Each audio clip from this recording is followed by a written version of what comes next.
The Seattle Seahawks fell to the Los Angeles Rams on a last-second missed long field goal, a 61-yard attempt. This was a pretty ugly and, frankly, ridiculous game from both sides. If you're the Rams, you have to be thinking, we forced 4 interceptions and only won by 2 points, putting up just 21 points. I wouldn't say Matthew Stafford played particularly well, especially considering all the extra possessions from those turnovers. Defenses were the story for both teams. The Seahawks, despite all those giveaways, still held the Rams to only 21 points. Stafford only threw for 130 yards, and while Sam Darnold threw 4 interceptions, I'd argue one wasn't really his fault. Greg Olsen broke it down beautifully on the broadcast. Another was due to great pass rush, and the other 2 were definitely bad decisions. Then there was Seattle's bizarre final drive, with about 1:10 left. There was a real lack of urgency. It felt like they were in unfamiliar territory. They had a timeout in their pocket and only needed a field goal to win. It felt like there were more yards and plays to be had, but they just couldn't get it organized. A game like this isn't what anyone expected. I'm sure many will say, see, Sam Darnold isn't good. Or, the Seahawks aren't for real. But this was a bizarre contest that still came down to a final field goal.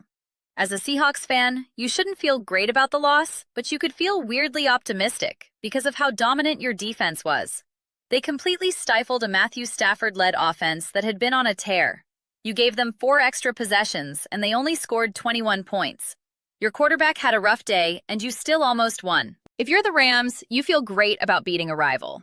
But you have to be concerned that your offense couldn't find a bigger answer. It's an interesting dynamic. The Rams were a dismal 2 for 11 on 3rd down. They only had 249 total yards, while the Seahawks racked up 414. The Rams made great red zone stops, often set up by the turnovers.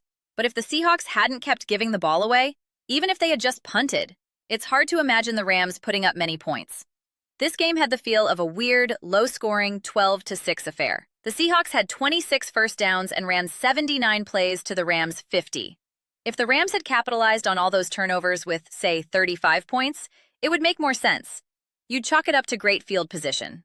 But that wasn't the case. This game is so strange, I almost wish I had just seen the box score first and then watched the tape, because it's genuinely kooky. Stafford's passing game was essentially Puka Nacua and no one else. The run game was solid, but Stafford averaged just 4.6 yards per attempt. I think both defenses are legit. Sam Darnold made some gift-wrapped errors, but the Rams' defense also made great plays. I'm curious what the general takeaway will be.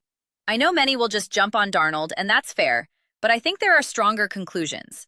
If you're a Rams fan and your main take is Sam Darnold is bad, then you're essentially saying that if Seattle had a quarterback who only turned it over twice instead of 4 times, you would have lost convincingly.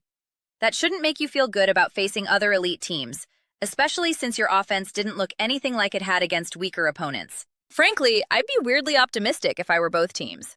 This feels like a game you just throw out. The Rams know they won't get 4 turnovers every week. The Seahawks know they won't give it away 4 times every week. Both defenses should be confident, and both offenses will believe they can play much better. The other major takeaway for me is that everyone feels beatable this year. No single team feels inherently intimidating. Whether it's the Chiefs, Seahawks, Rams, Broncos, Eagles, Lions, Bills, or Buccaneers, everyone is vulnerable. When I try to look at a team from an opponent's perspective and ask, am I intimidated? The answer right now is often no.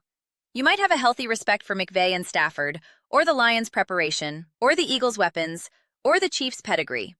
But you're relying on past success more than what you're consistently seeing on the field now. We've seen greatness from these teams, but often against lower-level opponents. What truly matters is how you look against other top-tier competition. How do the Rams look against the Eagles? How do the Seahawks look against the Bills? That's the only thing that matters right now, and that lens is magnified to the maximum. This game highlighted that perfectly. I'm particularly curious how Rams fans feel. You forced 4 turnovers and your offense still couldn't get going, only scoring 21 points. You still had 11 or 12 drives. It's a fascinating result. I'm going to be very interested to see what everyone has to say in the comments about this one. Those are just my thoughts. I'd absolutely love to hear yours. What do you guys all think about the Seattle Seahawks losing to the Los Angeles Rams 21-19, moving the Rams to 8-2 and the Seahawks to 7-3? Let me know your thoughts in the comments below.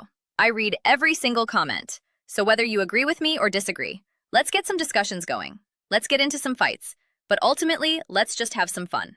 Please consider subscribing. We are building an amazing community here and would love to have you be a part of it. I want to build something we all feel connected to and are really excited about. I think we're well on our way to doing it.